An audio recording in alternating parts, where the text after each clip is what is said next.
আল্লাহ তোমার লীলা খেলা কেউ বোঝে কেউ বুঝে না আল্লাহ তোমার লীলা খেলা কেউ বোঝে কেউ বুঝে না কাউকে রাখো গাছতলাতে কাউকে রাখো বালাখানায় আল্লাহ কাউকে রাখো গাছতলাতে কাউকে রাখো বালাখানায় আল্লাহ তোমার লীলা খেলা কেউ বোঝে কেউ বুঝে না আল্লাহ আল্লাহ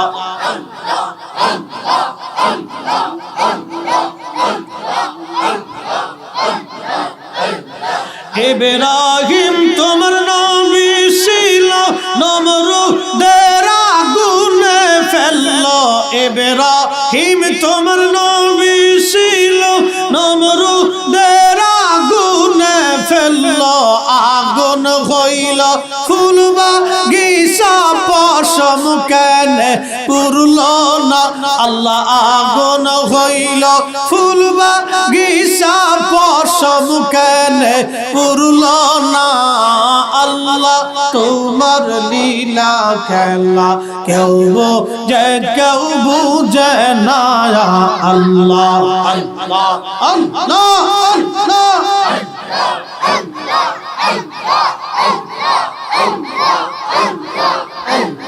মুসা তোমার নবী ছিল কোহে তুরে সওয়াল করলো পাহাড় পুইরা সুরমা হইল মুসা কেনে জ্বলল না হায়রে পাহাড় জ্বইলা সুরমা হইল মুসা কেনে জ্বলল না আল্লাহ তোমার লীলা খেলা কেউ বোঝে কেউ বুঝে না আল্লাহ আল্লাহ আল্লাহ আল্লাহ আল্লাহ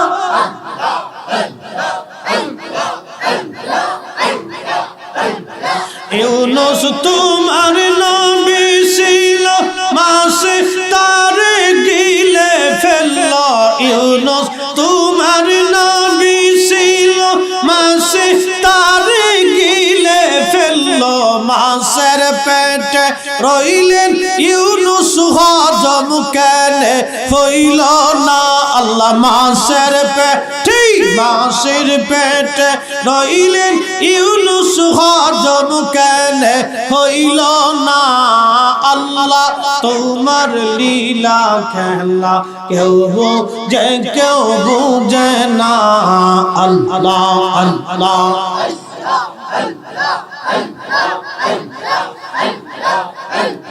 কাউকে রাখো গাছতলাতে কাউকে রাখো বালাখানায় আল্লাহ কাউকে রাখো গাছতলাতে কাউকে রাখো বালাখানায় আল্লাহ তোমার লীলা খেলা কেউ বোঝে কেউ বুঝে না আল্লাহ আল্লাহ আল্লাহ আল্লাহ আল্লাহ আল্লাহ আল্লাহ আল্লাহ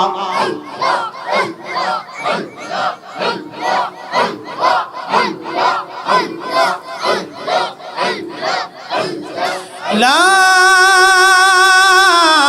ইলাহা ইল্লাল্লাহু মুহাম্মাদুর রাসূলুল্লাহ সাল্লাল্লাহু আলাইহি ওয়াসাল্লাম একবার চিৎকার মেরে বলি না মারহাবা সুন্নাহর পথে সত্যের সন্ধানে রিমেল ওয়াজ মিডিয়া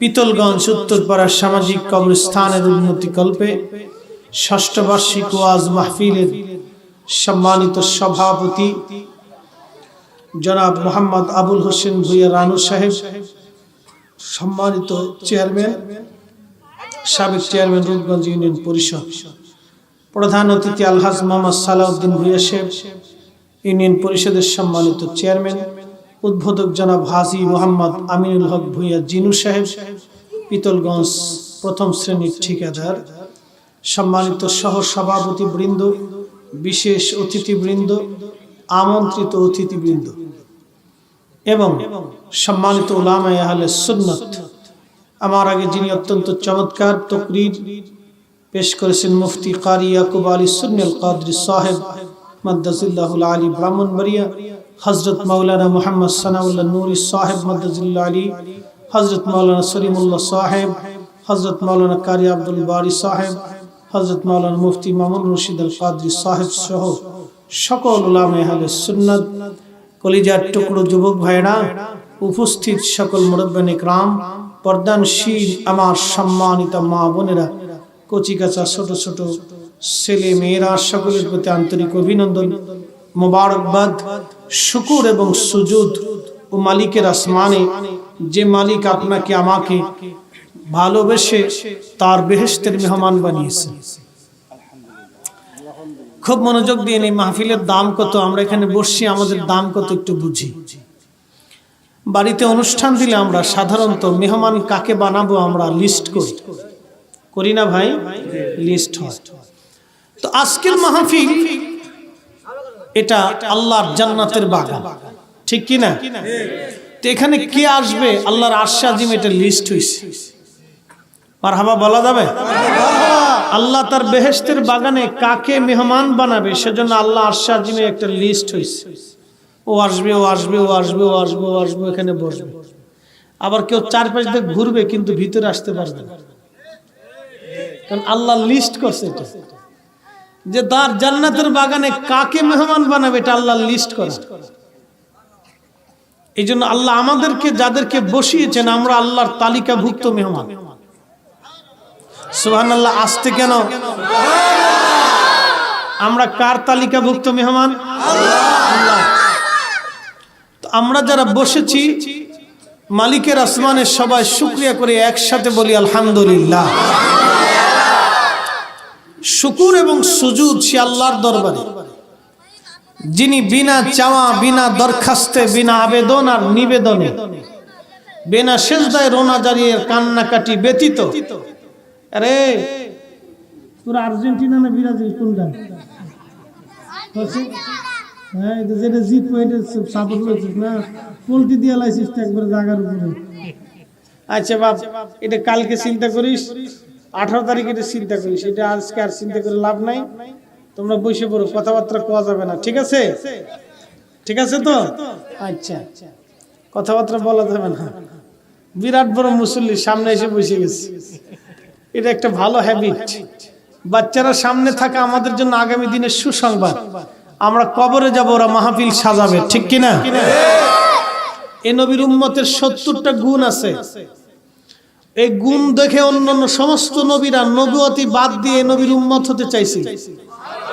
আল্লাহকে বলছিলেন আল্লাহ নবুয়তের দরকার নাই, আমরা ওই নবীর উম্মত বানাই দাও। আল্লাহকে তা হবে না।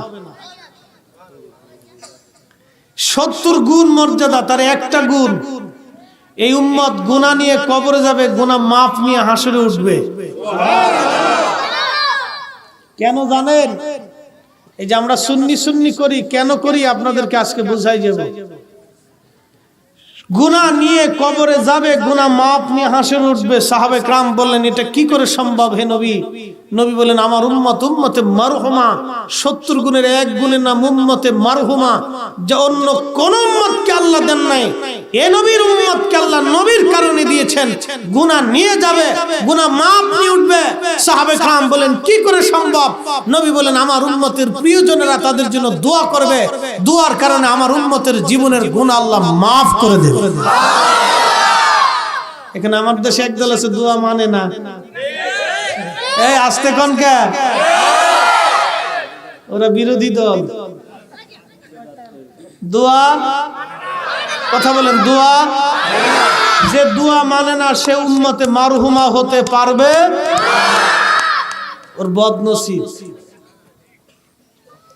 তাহলে আমরা সুন্নিরা হকের উপরে ছিলাম, আসি এবং থাকবো, ঠিক কিনা? আমরা বেদাতি না হেতা বেদাতি? হেতা বেদাতি। যদি আমরা দুয়ার কারণে বেদাতি হই তাহলে মারহুমা থেকে বাদ হয়ে যাব। মারহুমা হতে হলে আপনাকে দুয়ার কাতারে আসতে হবে। দুয়ার কাতারে আপনাকে আসতে হবে। যারা দোয়া মানে না ও অরিজিনাল বেদাতি, যে দোয়া মানে সে অরিজিনাল মুসলমান। কথা বলেন ঠিক কিনা? কষ্ট হবে? তোরা একটু ভাব চক্কর দিয়ে বয়, রাইটে ফিটে বয়, ঠিক আছে? ওই যে জাতি শুয়ে পড়ছে, দেখ একদিন উতায় পড়ছে। থাক থাক থাক থাক থাক থাক থাক, ঘুমাইছে, থাক, ডাকিস না। আর কানে কানে কত বড় কি একটু পরে দিব। তোরা যে কিল লেগে জোরে শিক্ষিত দিস, আমি তো বুঝতেছি দরকার আছে। বাচ্চারা আমাদের জন্য আগামী প্রজন্ম, ভবিষ্যৎ। আর তিফলু রিজাল মুস্তাকবির, আজকের শিশু আগামী দিনের ভবিষ্যৎ। এই বাচ্চাদের ভিতরে কে সাইকুল হাদিস হবে আমরা জানি না। এই বাচ্চাদের ভিতরে একজন অনেক বড় বক্তা হতে পারে, আমরা বলতে পারবো না। কে প্রেসিডেন্ট হবে তা বলতে পারবো না। কে সৌর হবে তাও কইতে পারতাম না। কিন্তু বানাইতো না। চোর কি খালি মসজিদে জুতা চুরি করলে চোর? বাংলাদেশে কত কোয়ালিটির চোর আছে আপনাকে বুঝাই। কয়েকদিন আগে ডিমের দাম বাড়ছিল। আচ্ছা, মুরগায় কি হরতাল ডাকছে? ডিমের দাম বাড়লো কে? গত রাত্রে যে মুরগায় ডিম দিছে, আজকে রাত্রে সেই মুরগায় ডিম দিছে, আগামী রাত্রে একই মুরগায় ডিম দিবে। হয়তো 19-20 হতে পারে, কিন্তু 10 আর 20 তো হওয়ার কথা না। ডিমের দাম হঠাৎ করে বেড়ে গেল। কারণ কি? সিন্ডিকেট আলারা চিন্তা করলো আমরা এই 2-3 দিন ডিম বাজারে ছাড়বো না। ওরা ডিম বাজারে না ছাড়িয়ে দিয়ে সব স্টক করে দিল। সারা বাজারে কোনো ডিম নাই। ব্যবসায়িকরা দাম বাড়াই দিল, সিন্ডিকেটরাও দাম বাড়াই দিল। বাংলাদেশের কোটি কোটি মানুষের পকেট থেকে টাকা চুরি করে নিয়ে মোটামুটি পকেট ভরে ফেললো। আচ্ছা, আপনারা বলেন এ চোর আর জুতা চোরের মধ্যে তফাৎ কি আছে? কথা বলেন না কেন? এটা হলো আন্তর্জাতিক মানের রক্ত চুষা। বসুন্ধরা দিয়ে যতই তসবিহ যুবক আর সুবহানাল্লাহ সুবহানাল্লাহ করে হাঁটুক, ও সুন্দর জায়নামাজ বিছাইয়া আপনার সুন্দর পরিপাটির জুব্বা গায়ে দিয়ে, টুপা জুব্বি জুব্বা বাগিয়ে গায়ে দিয়ে, সুন্দর আয়রন করা পোশাক গায়ে দিয়ে কাবা শরীফে এই 18 কোটি মানুষের টাকা নিয়ে কাবা শরীফ ধরে গিলাপ ধরে কাদেরকে আল্লাহ ডিম বেচতে যাতে আরো বেশি করে তৌফিক দিয়ে দাও। শয়তানে হাসি আর কেউরে সর্বনাশ। তুই যে কত বড় সিটার! শয়তানে হাসি আর কই তুই কত বড় সিটার! আমার সাথে বড় সিটার তুই। তুই যে জুব্বা জব্বি গায়ে দিয়ে 18 কোটি মানুষের পকেট থেকে টাকা চুরি করে আইনে আল্লাহর ঘর ধরে কান্দার ভাও ধরছিস তুই। তুই যে আমার সাথে বড় সিটার। এ কথা কর না কেন? হ্যাঁ, আচ্ছা, আপনারা কোন এই লোকে প্রত্যেক বছরে 2 বার করে হজ করলে, উমরা করলে সওয়াব হবে না? কি কথা কর না কেন? কাজ হবে কেন? নিজের টাকায় হজ করে নাই, ওই টাকা আমাদের ভাগ আছে। টাকা আমাদের কি আছে? ভাগ আছে, ভাগ আছে। এ নবীর উম্মত, উম্মতে মারহুমা হওয়া লাগবে। আল্লাহ রাব্বে কারীম তার একটা পরিচয় আল্লাহ পাক কোরআনে দিয়েছেন। আমাদের পরিচয় আল্লাহ দিয়েছেন, নবীর পরিচয় আল্লাহ দিয়েছেন, ওলিদের পরিচয় আল্লাহ কোরআনে দিয়েছেন। সবার পরিচয় আল্লাহ দিয়েছেন। আল্লাহ কারো পরিচয় বাদ দেয় নাই। মা বোনেরা রে, কথা বলা যাবে না, চুপচাপ থাকা লাগবে, ওয়াজ মনোযোগ দিয়ে শুনে যাওয়া লাগবে। মা বোনেরা, বহুদূর থেকে আমরা আসি, আপনারাও কষ্ট করে বসেন। হুজুর আসবে, 2টি কথা শুনে তারপরে বাড়ি চলে যাব। ওয়াজটা হলো শুনে বুঝ নিয়ে বাড়ি যাওয়ার। এটা একটা শিক্ষা কেন্দ্র, এটা ক্লাসরুম। খুব মনোযোগ দিয়ে আজকে ওয়াজগুলি শ্রবণ করে যাবেন। আল্লাহ কোরআনে বলেন, আলহামদুলিল্লাহি রাব্বিল আলামিন। সমস্ত প্রশংসা সেই আল্লাহর জন্য। কোন আল্লাহ? কি আল্লাহ? কে আল্লাহ? আমাদের আল্লাহ চিনার দরকার, আগে আল্লাহটাকে আমাদের বোঝা দরকার, আগে আল্লাহকে। আল্লাহ বলেন, আলহামদুলিল্লাহি রাব্বিল আলামিন। আল্লাহ বলেন সমস্ত প্রশংসা সেই রবের জন্য, সেই আল্লাহর জন্য, যিনি রব্বুল আলামিন, সমস্ত জগৎ সমূহের রব। জগৎ সমূহের রব। আপনি প্রশ্ন করতে পারেন, হুজুর রব কাকে বলে? রব কি? রব শব্দের বাংলা অর্থের নাম হলো লালন পালন করনেওয়ালা। যিনি লালন পালন করেন তাকে রব বলা হয়। যিনি লালন পালন করেন তিনি রব। আল্লামা কাজী নাসির উদ্দিন বাইজাবি এই আলহামদুলিল্লাহর তাফসীর করতে যাইয়া তখন উনি তাফসীর লেখা বাদ দিয়ে চিন্তা করলেন জোহরের নামাজের সময় গনিয়ে আসছে, নদীর ঘাটে যাই, গোসল করে আগে আসি, তারপরে আবার জোহরের নামাজ পড়ে লেখা শুরু করব। আলহামদুলিল্লাহ তাফসীর করতে যাবেন কাজী নাসির উদ্দিন বাইজাবি রাহমাতুল্লাহ আলাইহি একটা ঘটনা লেখেন। আমি নদীর ঘাটে গেলাম গোসল করার জন্য, যাওয়ার পরে দেখি একটা বিচ্ছু দৌড়াইয়া দৌড়ায় নদীর ঘাটের কাছে আসে। চিন্তা করলাম ব্যাপার কি, একটা বিচ্ছু কেন দৌড়ায় আসে, কারণ কি, বিচ্ছুটা কেন আসলো রে দৌড়াইয়া? আমি বিচ্ছুর হাকিকত জানার জন্য দাঁড়িয়ে রইলাম। ইতিমধ্যে দেখি বিচ্ছু নদীর কিনারার দিকে আসার পরে নদীর ভিতর থেকে মস্ত বড় একটা ব্যাঙ উঠে নদীর কিনারায় পিঠ লাগাইয়া বসে গেল, আর বিচ্ছুটা দৌড়াইয়া ব্যাঙের পিঠের উপরে চড়ে বসলো। আল্লামা নাসির উদ্দিন বাইজাবি চিন্তায় পড়ে গেলেন, ব্যাপার কি, ব্যাঙের পিঠে বিচ্ছু কেন উঠে রে, কারণ কি, ব্যাঙের পিঠে বিচ্ছু কেন, কি জন্য ব্যাঙের পিঠে বিচ্ছু চড়বে? চিন্তা করলেন হাকিকত আরো জানার দরকার। উনি ব্যাঙের পিঠের উপরে চড়ন বিচ্ছুটাকে দেখে ব্যাঙটা নদীর মধ্যে বিচ্ছুটাকে নিয়ে সাঁতার দিল। সাঁতরিয়ে সাঁতরিয়ে ব্যাঙ নদীর ওই পারে যায়। আল্লামা কাজী নাসির উদ্দিন বাইজাবি নদীর মধ্যে সাঁতার দিল। আজকে দেখবো রে এই ব্যাঙ বিচ্ছুটাকে কোন জায়গা নিয়ে যায়। ব্যাঙ ওই পারে নিয়ে বিচ্ছুটাকে ডাঙ্গায় নামাই দিল। বিচ্ছুটা আবার দৌড়াইতে লাগলো। নাসির উদ্দিন বাইজাবি চিন্তা করলেন ব্যাপার কি, বিচ্ছুটাকে কেন ওই পারে নামানো হলো, বিচ্ছুটা কেন দৌড়ায়? নিশ্চয় বিচ্ছুর মধ্যে হাকিকত আছে। জানার জন্য উনি বললেন আমি বিচ্ছুর পিছন পিছন রওনা দিলাম। বিচ্ছুর পিছন পিছন যখন রওনা দিলাম আমি দেখি বিচ্ছুটা অনেক বড় মস্ত বড় একটা গাছের দিকে যায়।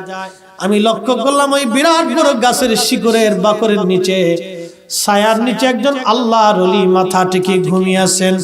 ওই বিশাল বড় গাছের শিকড়ের ভিতর থেকে গর্ত থেকে একটা কালো গোখরা সাপ বের হয়ে আল্লাহর ওলির মাথা বরাবর ফনা তুলেছে কামড় দেওয়ার জন্য।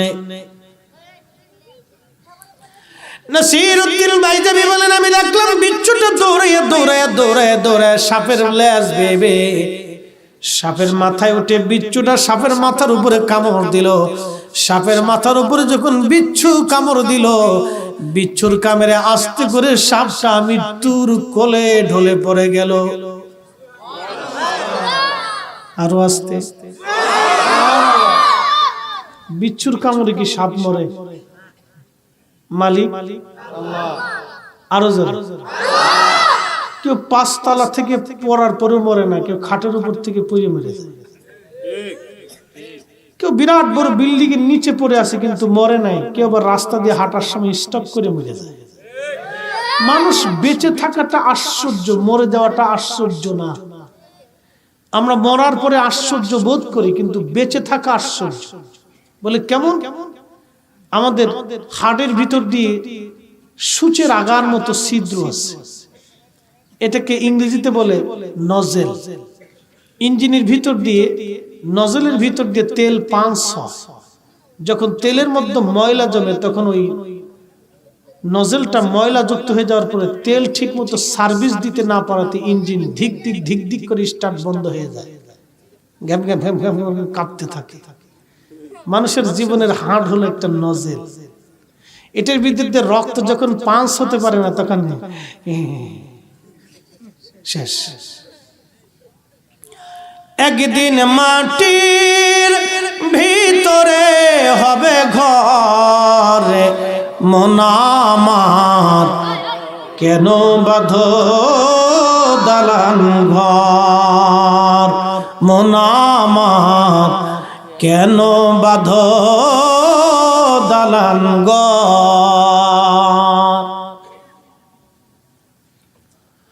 ও মুসলমান, বিচ্ছুর কামড়ে সাপ মরে গেল। নাসিরউদ্দিন বাইজাবি আল্লাহর ওলির পাশে বসে গেলেন, ঘুম ভেঙে গেল। বললেন, হুজুর, আল্লাহ আপনাকে বাঁচানোর জন্য একটা বিচ্ছুকে দাওয়াত করেছে।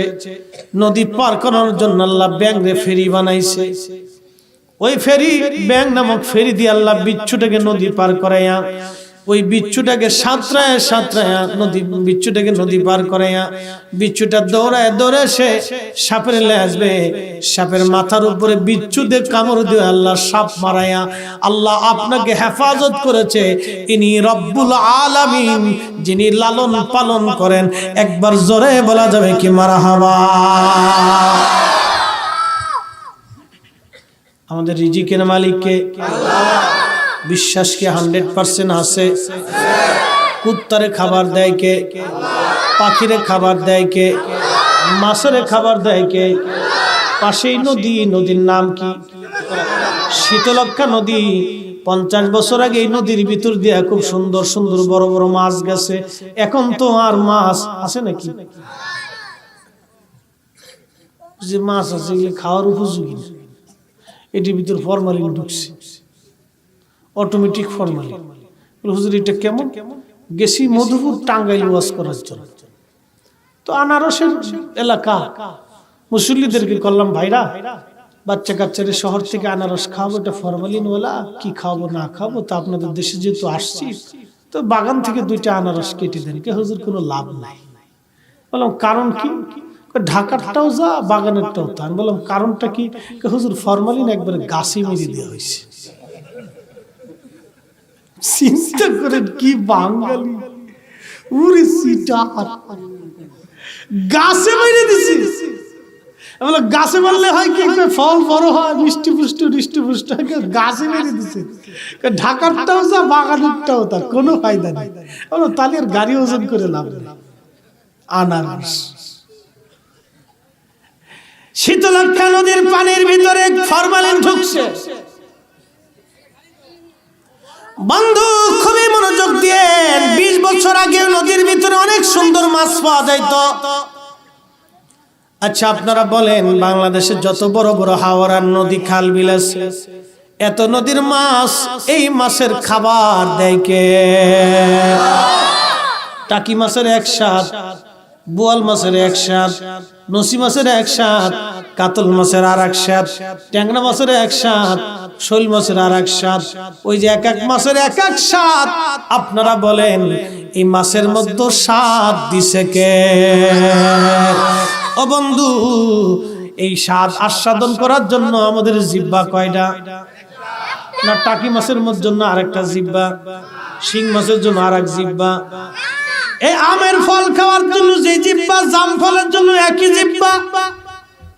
বন্ধু মনোযোগ দিয়ে, ভাত খাওয়ার জন্য যে জিহ্বা, ভাতের স্বাদ যে জিহ্বা দিয়ে নিবেন, রুটির স্বাদ সে জিহ্বা দিয়ে নিবেন, গরুর গোশের স্বাদ যে জিহ্বা দিয়ে নেন, পোল্ট্রি মুরগির স্বাদও সেই জিহ্বা দিয়ে নেন। জিহ্বা কিন্তু একটা, খাবার কিন্তু হরেক রকম। পৃথিবীর সব জ্ঞান আর বিজ্ঞান এক জায়গা হলে বলেন আল্লাহর দেওয়া একটা জিহ্বার মতো জিহ্বা কি আর কোনোদিন বানাই দিতে পারবে?